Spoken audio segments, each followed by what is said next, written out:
Për 5 ditë me radhë, Korça, qyteti më i madh i juglindjes së vendit, është përfshirë nga protesta qytetare. Në këto tubime kanë marrë pjesë qytetarë, artistë, pensionistë, fermerë, të ardhur nga fusha e Maliqit dhe e Korçës.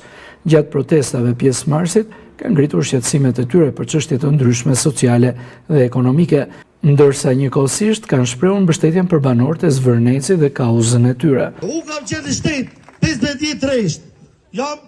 Punoj në poliklinika, kam punuar. E lash punën vetëm se nuk arrinja do të me. Erdhi gjati do të vem të apresim aty. Erdhi i shkurti do vem në bashkë të ndej. Erdhi ajo tjetri do vem aty. Pa deshe time në fund të mezor të votoj aty, që s'më mori njeri asë më pyeti. Do vesh aty, se dhe një moment pyes. Unë e marrogën si doktor, apo si patronazhist, damën i thash. Po që se a patronazhist, lep një fare se duak të punë.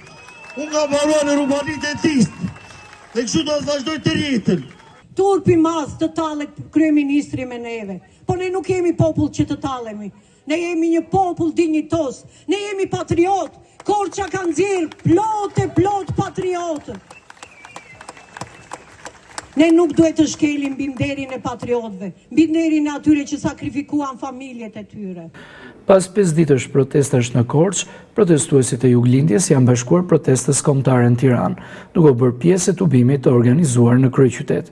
Organizatorët kanë bërë të ditur se qëllimi i protestave është sensibilizimi i opinionit publik dhe përcjellja e kërkesave të qytetarëve pranë institucioneve përgjegjëse. Ndërkohë, pjesëmarrësit kanë deklaruar se do të vijojnë të reagojnë deri në adresimin e shqetësimeve të ngritura prej tyre.